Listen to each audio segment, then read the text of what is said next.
Telugu cinema చరిత్రలో stylish action ఎంటర్టైనర్ల గురించి మాట్లాడుకుంటే బిల్లా పేరు ఖచ్చితంగా ముందు వరుసలో ఉంటుంది. యంగ్ రెబల్ స్టార్ ప్రభాస్ కెరియర్లో ఒక మైలురాయిగా నిలిచిన ఈ చిత్రం విడుదలై నేటికి సరిగ్గా 17 ఏళ్లు పూర్తవుతోంది. ఈ సందర్భంగా సోషల్ మీడియాలో ప్రభాస్ అభిమానులు 17 ఇయర్స్ ఫర్ బిల్లా అనే హ్యాష్ ట్యాగ్ తో సందడి చేస్తున్నారు. వర్షం, ఛత్రపతి వంటి సినిమాలతో మాస్ హీరోగా గుర్తింపు తెచ్చుకున్న ప్రభాస్ ను ఒక అల్ట్రా మోడర్న్ గ్యాంగ్స్టర్ గా వెడతెరపై ఆవిష్కరించిన ఘనత దర్శకుడు మెహర్ రమేష్ కే దక్కుతుంది. ఈ సినిమాలో ప్రభాస్ వేసుకున్న డ్రెస్సులు, హెయిర్ స్టైల్, నడిచే తీరు అప్పట్లో యువతను ఒక ఊపు ఊపేశాయి.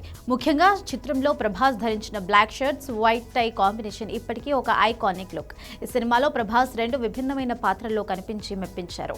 ఒకవైపు క్రూరమైన స్టైలిష్ అంతర్జాతీయ డాన్ బిల్లాగా, మరోవైపు అమాయకమైన సరదాగా ఉండే రంగాగా ప్రభాస్ చూపించిన వేరియేషన్స్ అద్భుతం.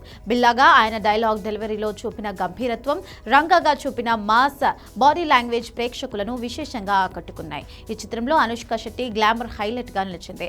వారిద్దరి కెమిస్ట్రీకి తోడు మలేషియా లొకేషన్స్ లో చిత్రీకరించిన యాక్షన్ సీక్వెన్స్ సినిమాకు హాలీవుడ్ స్థాయి లుక్ ఇచ్చాయి. కృష్ణంరాజు ఒక కీలక పాత్రలో నటించడం ఈ సినిమాకు మరో పెద్ద ఎసెట్.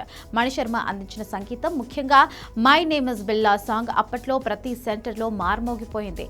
తమిళంలో అజిత్ నటించిన బిల్లాకు రీమేక్ అయినప్పటికీ తెలుగు నేటివిటీకి తగ్గట్టుగా మార్పులు చేసి ప్రభాస్ ఇమేజ్ కు సరిగ్గా సరిపోయేలా తెరకెక్కించారు. టెక్నికల్ గా ఈ సినిమా అప్పట్లో చాలా అడ్వాన్స్డ్ గా ఉండేది. సినిమాటోగ్రఫీ, ఎడిటింగ్ అన్ని కూడా ఒక రిచ్ ఫీల్ ని అందించాయి. నేడు 17 ఏళ్లు వేడుక సందర్భంగా నెట్టింట ప్రభాస్ పాత ఫోటోలు వైరల్ అవుతున్నాయి.